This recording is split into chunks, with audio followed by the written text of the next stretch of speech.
یہ بتایا جا رہا ہے کہ اس قسم کی جو ہے وہ ٹیکٹکس اور اسٹریٹجیز انہوں نے اپنائی کہ ان کو بدنام کیا جائے۔ آج بھی کئی دفعہ ایسے ہوتا ہے نا کہ کسی محفل میں آپ بیٹھے ہیں، کوئی مذہبی شخص آ جائے اور وہاں پر باقی سب جو ہیں وہ لبرلز ہوں، تو ایک دوسرے کو آنکھیں مارتے ہیں، آ گیا بھائی، آ گیا مولوی، آ گیا۔ لوگوں کو شاعری سنا کے گا کے ان کو اپنی طرف راغب کرتی تھی کہ اس محمد کی بات مت سنو صلی اللہ علیہ وسلم۔ کیا اللہ کے ذکر میں دلوں کا اطمینان نہیں ہے؟ یہ محمد جو آپ کے سامنے بیان کر رہے ہیں، موسیٰ کا واقعہ، عیسیٰ کا واقعہ، قوم لوط، ابراہیم علیہ السلام کے واقعات، یہ سب پرانی کہانیاں ان لوگوں کی ہیں۔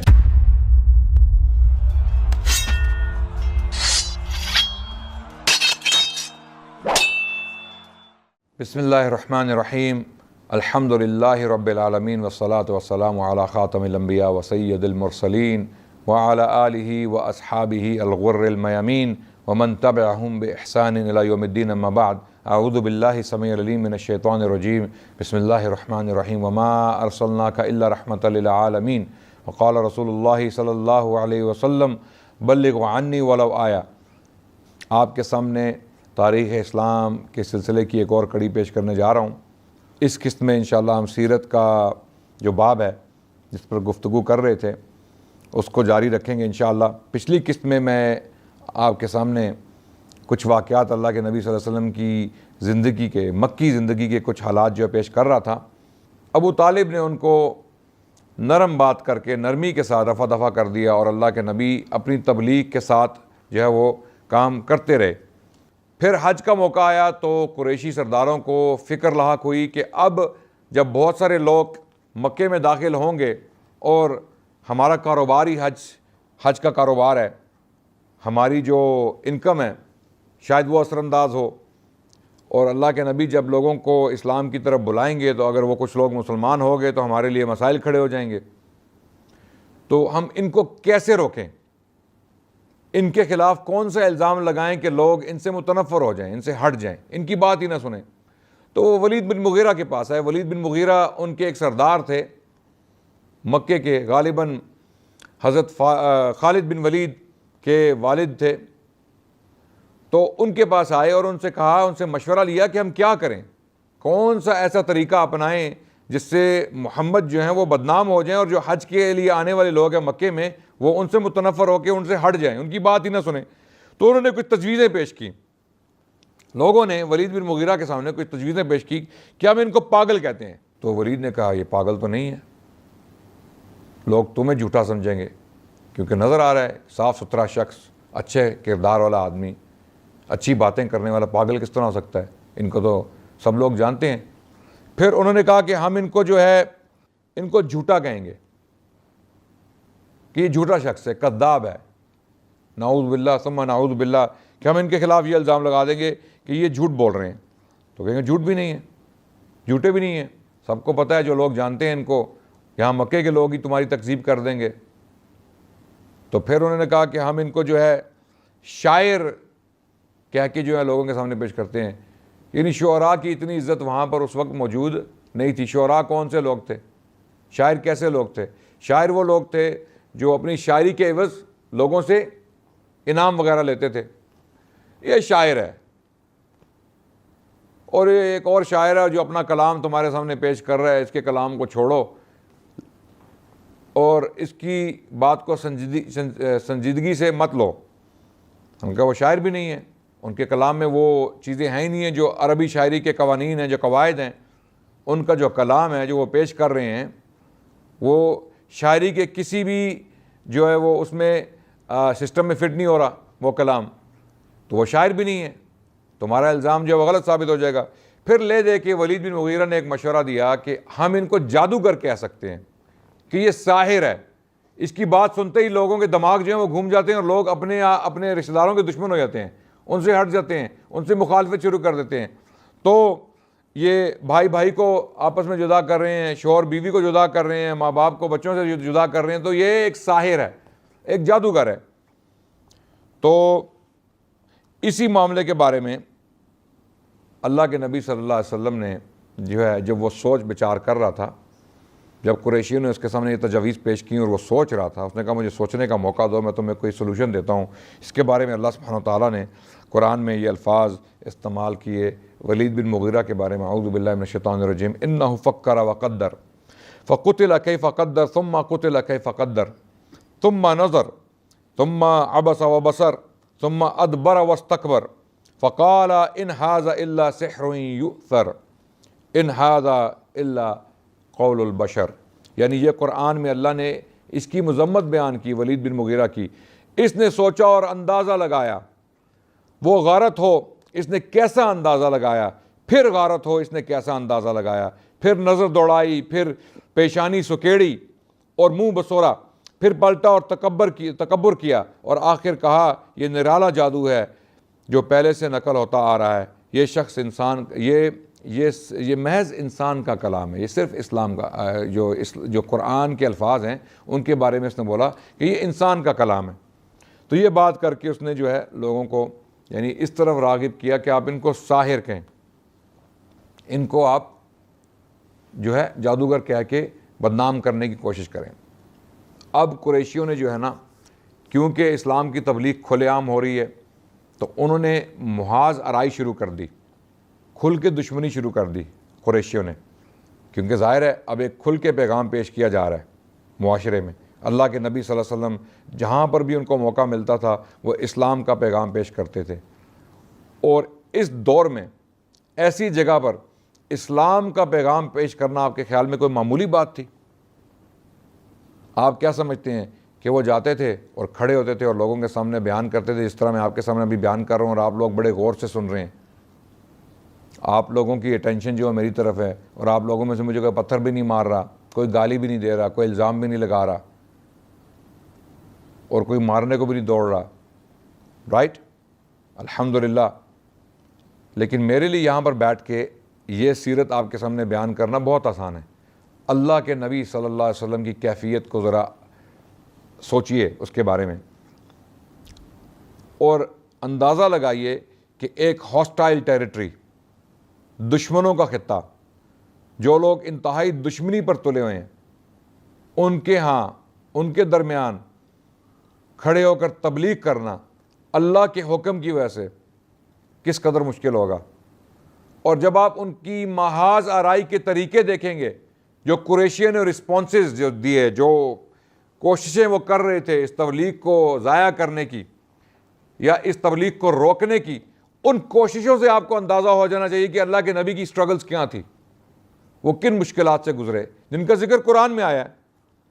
تو محاذ آرائی کے کئی انداز تھے، انہوں نے بہت ساری اسٹریٹجیز جو ہیں وہ اپلائی کی، اور مزے کی بات آپ کو بتاؤں کہ وہ طریقے آج بھی جاری ہیں.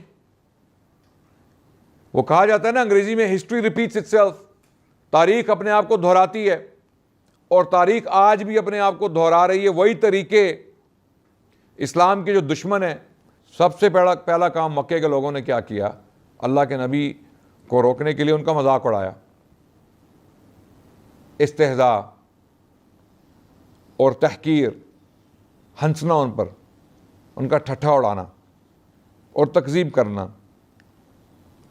اور ان کو طرح طرح کے القاب دینا، عجیب و غریب ٹائٹلز جن کا ذکر قرآن میں آیا ہے. مثال کے طور پہ اللہ سبحانہ وتعالیٰ فرماتے ہیں، اعوذ باللہ من الشیطان الرجیم، بسم اللہ الرحمن الرحیم، وقالوا یا ایھا الذی نزل علیہ الذکر انک لمجنون. ان کفار نے کہا کہ اے وہ شخص جس پر قرآن نازل ہوا تو یقیناً پاگل ہے. نعوذ باللہ ثم نعوذ باللہ، آپ پاگل ہیں. یہ قرآن میں ذکر آیا اس الزام کا. لیکن جب یہ لوگ دشمنی پر تلیں اور آپ کو بدنام کرنا چاہیں تو آپ کے خلاف جو ہے وہ کوئی بھی پروپیگنڈا کریں گے. پہلے تو آپ پر ہنسا جائے گا. آج بھی جو اسلام دشمن، جو اسلاموفوبیا انڈسٹری ہے پوری دنیا میں، جو مغربی میڈیا پر بہت محرک ہے، وہ لوگ یہی ٹیکٹکس، یہی اسٹریٹجیز استعمال کر رہے ہیں آج بھی.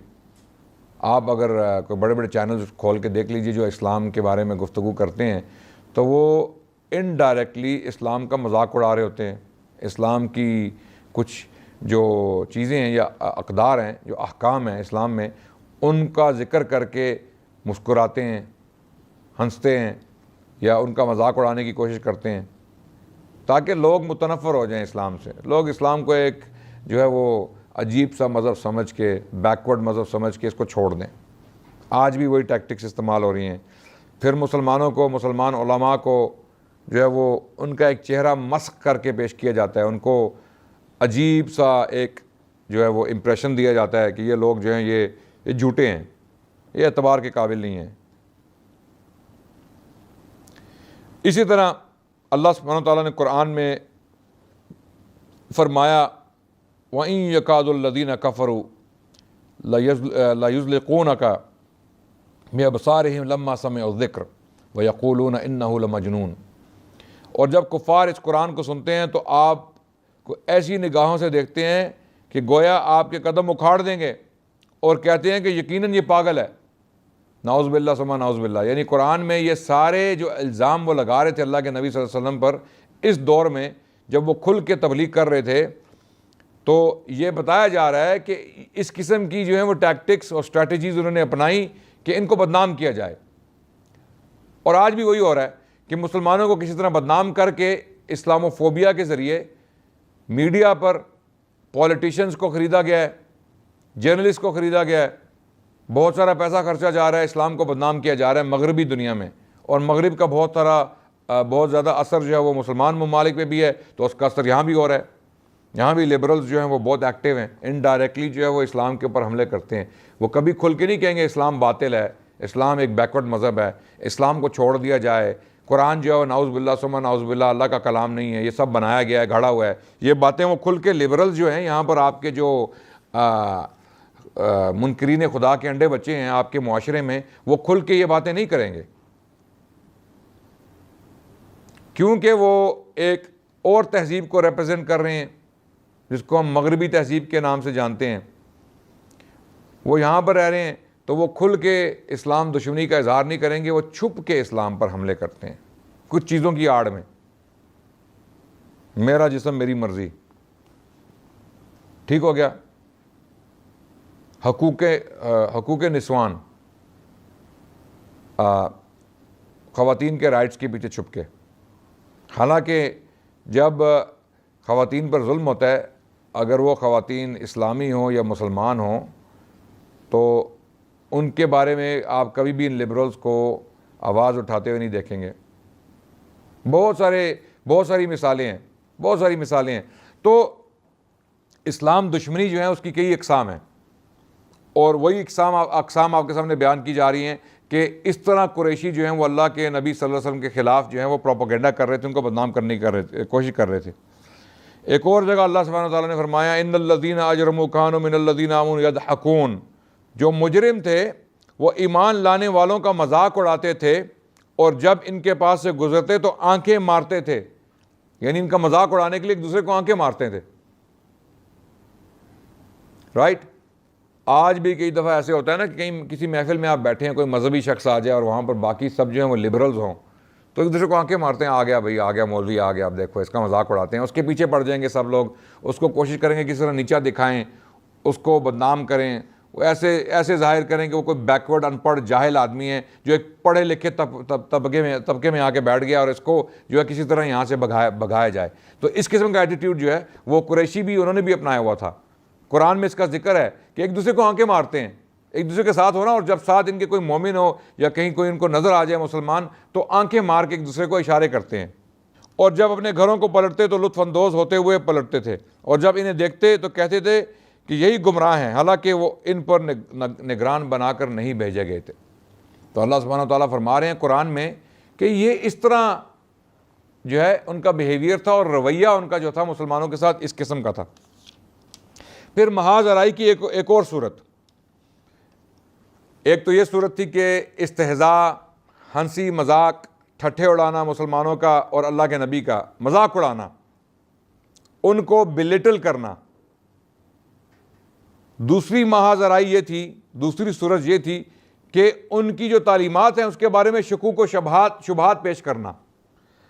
آج بھی اسلام دشمن یہی کرتے ہیں نا کہ جب ان کا مذاق اڑانا, ان کا استہزاء, اسلام کا مذاق اڑانا کام نہیں کرتا, تو دوسرا وہ چکر کیا چلاتے ہیں کہ لوگوں کے ذہنوں میں شکوک و شبہات پیدا کرتے ہیں. ایک ایسے سوال اٹھاتے ہیں جو عام آدمی جن کا جواب نہیں دے سکتا. ان کا جواب آپ کے جو ٹرینڈ دعات ہیں یا علماء ہیں وہی دے سکتے ہیں.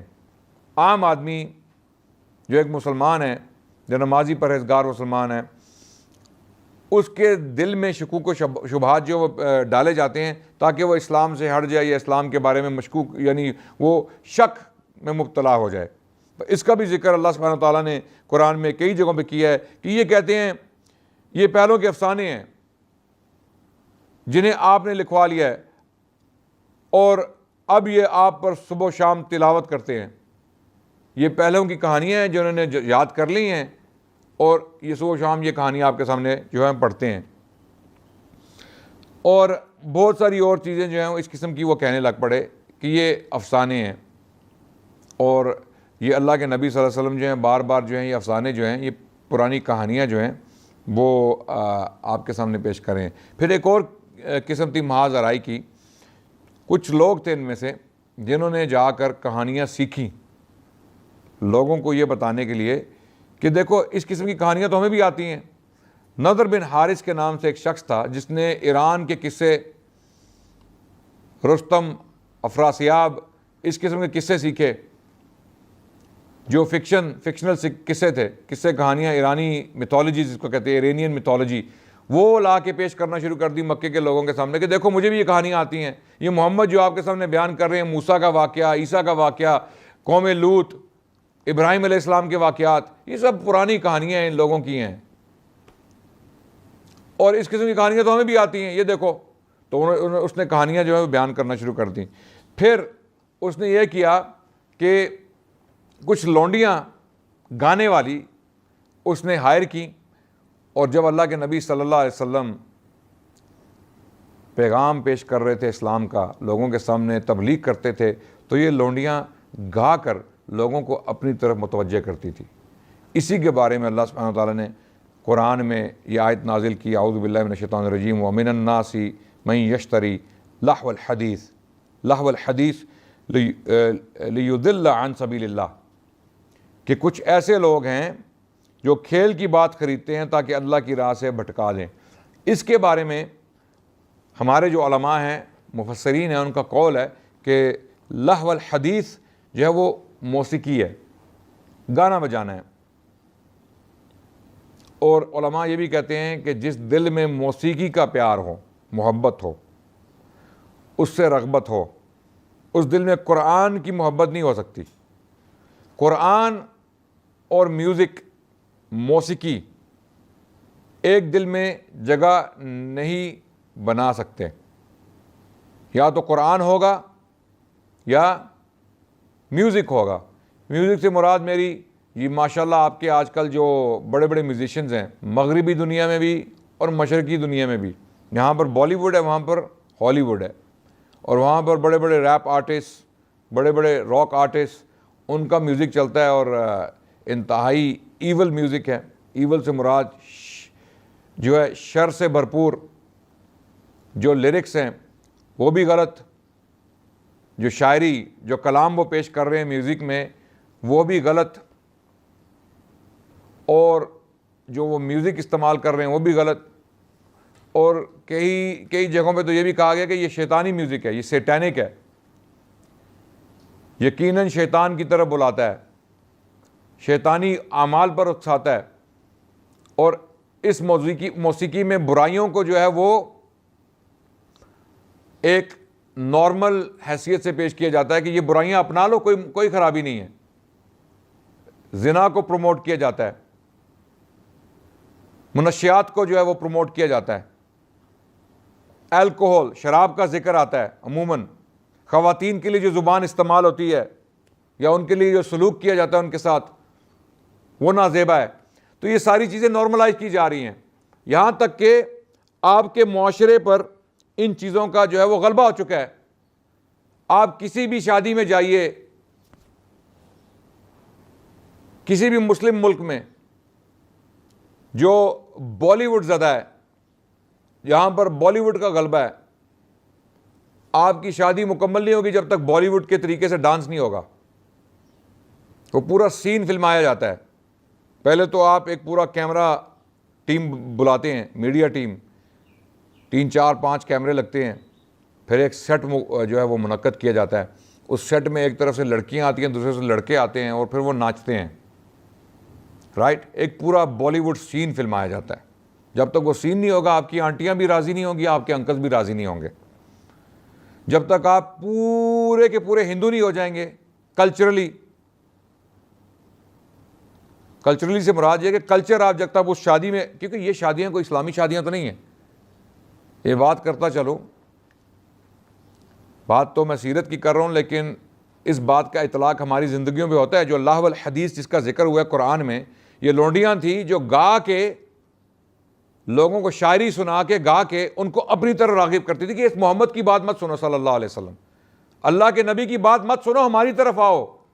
آج بھی یہی ہو رہا ہے نا کہ میوزک سے لوگوں کو استعمال کرتے ہوئے لوگوں کو دین سے ہٹایا جا رہا ہے نا. دین سے ہٹیں گے نا لوگ جب میوزک سنیں گے, ایسا میوزک جس میں برائی بیان ہو رہی ہے, جس میں برائی کی طرف رغبت دی جا رہی ہے, لوگوں کو بلایا جا رہا ہے کہ اس طرف آؤ. ایک طرف آپ کو بلایا جا رہا ہے حی علی الصلاۃ, حی علی الفلاح, صلاۃ کی طرف آؤ, نماز کی طرف آؤ, اپنی فلاح کی طرف آؤ. دوسری طرف شیطان جو ہے وہ rap artist, Bollywood stars, musicians, ان کو استعمال کر رہا ہے کہ وہ کہہ رہے ہیں حی علی الشیطان, تم شیطان کی طرف آؤ. وہاں کہاں جا رہے ہو؟ مسجد میں کیوں جا رہے ہو؟ نیکی کے کام کیوں کر رہے ہو؟ یہاں آؤ, عیاشی مارو, شراب پیو, منشیات استعمال کرو, پارٹی میں آؤ, ایکسٹیسی استعمال کرو, گولیاں کھاؤ, اور پھر کتے کی موت مر جاؤ. کئی لوگ مرتے ہیں نا, آپ نے سنا ہوگا اوور ڈوز کے بارے میں سنا ہے آپ نے کہ لوگ اوور ڈوز کرتے ہیں. ہمارے ینگ طبقے میں, جوان طبقے میں جو لوگ پارٹیز پہ جاتے ہیں, یار تمہیں اللہ نے زندگی بخشی ہے, زندگی اتنی حسین ہے, اتنی خوبصورت ہے, اگر آپ اس کو شفاف اور صاف طریقے سے گزاریں, اپنے ذہن کو صاف رکھیں, اپنے دل کو صاف رکھیں, اور اپنے جسم کو صاف رکھیں, اپنے سسٹم کو صاف رکھیں, کیا اس میں کوئی برائی ہے؟ کیا صاف اور شفاف زندگی جو انسان کو خوشحال نہیں بناتی؟ کیوں اپنی روح کو بھی گندا کر رہے ہیں آپ اس طرح کی چیزیں استعمال کر کے؟ اپنے جسم کو بھی گندا کر رہے ہیں, اور اپنی صحت بھی خراب کر رہے ہیں, اور اپنا ایمان بھی بگاڑ رہے ہیں, اور اپنے لیے جہنم خرید رہے ہیں. دنیا میں تو آپ کا نقصان ہے ہی, ان چیزوں اس قسم کی چیزیں کرنے سے آپ کو نقصان تو ہوگا دنیا میں, آخرت بھی خراب. خسر الدنیا والآخرہ وذالک خسران مبین. یہاں پر بات میں یہی کر رہا تھا کہ یہ میوزک کا جو فتنہ ہے یہ آپ کے اندر رچ بس گیا ہے. مسلمان معاشروں کی بات کر رہا ہوں, آپ پاکستان دیکھ لیں, بنگلہ دیش دیکھ لیں,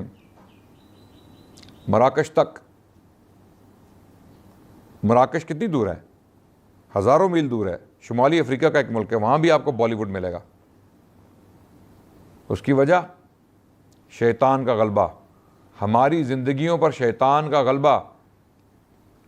تو یہ جو کشمکش ہے شیطان اور الرحمن کے درمیان, اس میں وہی آپ کے لیے صحیح ثابت ہوگا جس میں آپ کو سکون ملتا ہے, اور سکون صرف اللہ کی اطاعت میں ہے, شیطان کی اطاعت میں نہیں ہے. شیطان کی اطاعت میں تباہی, رسوائی اور بربادی ہے. اس کے برعکس الرحمن کی اطاعت میں, اللہ کی اطاعت میں, اللہ سبحانہ و تعالیٰ نے قرآن میں فرما دیا الا بذکر اللہ تطمئن القلوب. تو یہاں پر میں اپنی بات کو روکتا چلوں گا. محاذ آرائی سے ہی ہم انشاءاللہ اگلی قسط کا آغاز کریں گے. اللہ کے نبی صلی اللہ علیہ وسلم کی سیرت بیان کی جا رہی ہے, اور ساتھ ساتھ میں کوشش یہ کر رہا ہوں کہ اس سیرت کے ذریعے ہمارے جو آج کے حالات ہیں ان پر بھی روشنی ڈالی جائے, اور دیکھا جائے کہ ہم اللہ کے نبی کی سیرت سے کون سے سبق سیکھ سکتے ہیں, اور کس طرح اللہ کی نبی صلی اللہ علیہ وسلم کی سیرت سے جو سیکھے ہوئے سبق ہیں وہ اپنی زندگیوں میں آج بھی اپلائی کر سکتے ہیں. اگلی قسط تک کے لیے مجھے اجازت دیجیے. السلام علیکم والحمد للہ رب العالمین.